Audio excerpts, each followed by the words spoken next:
नमस्कार मंडळी. आज मी आपल्याला सिद्धकुंजिका स्तोत्राबद्दल अत्यंत महत्त्वाची माहिती सांगणार आहे. तुमचं कुठलंही अडकलेलं काम असेल, कुठलंही मोठं संकट असेल, आर्थिक बाबतीमध्ये काही प्रॉब्लेम असेल किंवा तुम्हाला शारीरिक व्याधी असेल, मानसिक अस्थिरता असेल, या सर्वांचं एक रामबाण उपाय म्हणजे सिद्धकुंजिका स्तोत्राचं पठण करणं. तर हे पठण आपण कसं करायचं? कारण फक्त वाचून आपल्याला चालणार नाही, तर हे पारायणाच्या स्वरूपामध्ये आपण केलं पाहिजे. जसं आपण गुरुचरित्र वाचतो, दत्त महाराजांचं, नवनाथांचं पारायण करतो, त्याच पद्धतीने आपल्याला सिद्धकुंजिका स्तोत्राचं पण पारायणाच्या स्वरूपामध्ये पठण केलं पाहिजे. त्यानंतर आपलं इच्छित कार्य नक्कीच पूर्ण होतो. तर शुभ दिवस बघायचा, शक्यतो अमावस्या झाल्यावर दुसऱ्या दिवशी ही सेवा चालू करायची. म्हणजे काय करायचं, तर आपल्याला आपल्या कुलदेवीला जाऊन आणि आपलं इष्टदैवत जे असेल त्यांच्या पुढे मान सन्मान ठेवायचा. म्हणजेच आपण त्यांना हार घालायचा, त्यांना खडीसाखर ठेवायची, अगरबत्ती लावायची, कापूर लावायचा. त्यानंतर आपण एक श्रीफळ घ्यायचं, ते हातामध्ये धरून आपली जी काही मनातली इच्छा असेल, जे काही संकट असेल ते सर्व आपण बोलायचं की माझं अमुक अमुक संकट दूर होण्यासाठी मी आजपासून ही सिद्धकुंजिका स्तोत्राची उपासना आई जगदंबेच्या प्रित्यर्थ करीत आहे, कुलदेवीचे प्रित्यर्थ करीत आहे. तर आई साहेबांनी माझं हे संकट दूर करावं असं म्हणून ते श्रीफळ आपण तिथं अर्पण करून टाकायचं. मग काय करायचं, सेवा कशी चालू करायची, उपासना कशी करायची? फक्त सिद्धकुंजिका स्तोत्र वाचून चालत नाही, कारण आई साहेबांच्या सोबत अनेक गोष्टी असतात ना, डाकिनी, शाकिनी, पिशाच, योगिनी असतात आणि या सर्व आपल्या सेवेचं फळ चोरतात. बऱ्याच वेळेला आपण बघू सेवा करतो आणि आपल्याला वाटतं काहीच रिझल्ट नाही आलं. याचं कारण काय असं, तर हे जे काही बाकीच्या अशांत आत्मे आपल्या घरातले असतील ते हे आपल्या सेवेचं फळ प्राप्त करून घेतात आणि त्यांची मुक्ती होऊन जाते. मग आपल्या सेवेचं फळ आपल्यालाच मिळालं पाहिजे, उपासनेचं साधनेचं फळ आपल्याला मिळालं पाहिजे. त्यासाठी आपल्याला काय करायचं आहे, ते सर्वात पहिले कालभैरव अष्टक म्हणायचं. त्याशिवाय आपली सेवा सुरू करायची नाही. कारण बघा तुम्ही, प्रत्येक शक्तिपीठामध्ये कालभैरवनाथ उपस्थित असतात. म्हणजे प्रत्येक देवीचं मंदिर असो किंवा दशमहाविद्या असो किंवा 51 शक्तिपीठ असो, कुठंही आपण गेलात तर तिथे आपल्याला कालभैरव महाराजांचं स्थान आढळतं. आणि देवीचा नमस्कार केल्यावर, आपल्याला दर्शन घेतल्यावर कालभैरवांचं दर्शन सुद्धा घ्यावं लागतं. हे अनिवार्य आहे.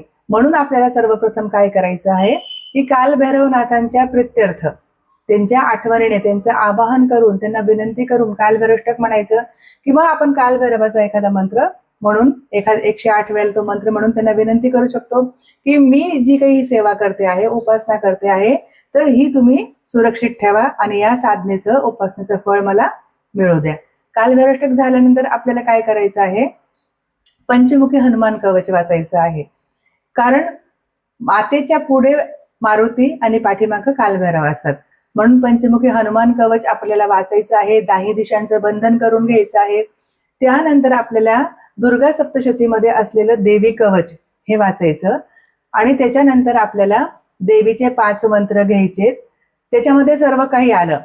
देही सौभाग्यम आरोग्यम, देही मे परम सुखम, रूपं देही जयं देही, यशो देही दिशो जही, सर्वां बाधा प्रशमनम, त्रिलोकस्य अखिलेश्वरी, एवमेव त्वया कार्य मस्मत व्याधी विनाशनम, सर्व मंगल मांगल्ये शिवे सर्वार्थ साधिके, शरण्ये त्र्यंबके गौरी नारायणी नमस्तुते, सर्वां बाधा प्रशमनम, त्रैलोकस्य अखिलेश्वरी, एवमेव त्वया कार्य मस्मत वैरी विनाशनम, पुत्रम देहि धनम देहि सर्व कामाश्च देहि मे, रूपं देहि जयं देहि, यशो देहि दिशो जही.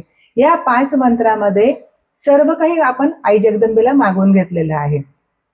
त्यानंतर आपण सिद्धकुंजिका स्तोत्र रोज 11 वेळेला वाचन करायचं आहे. तुम्हाला पाठ असेल तर खूप लवकर होऊन जातं, पाठ नसेल तर तुम्हाला पुस्तकामध्ये बघून ते म्हणावं लागतं.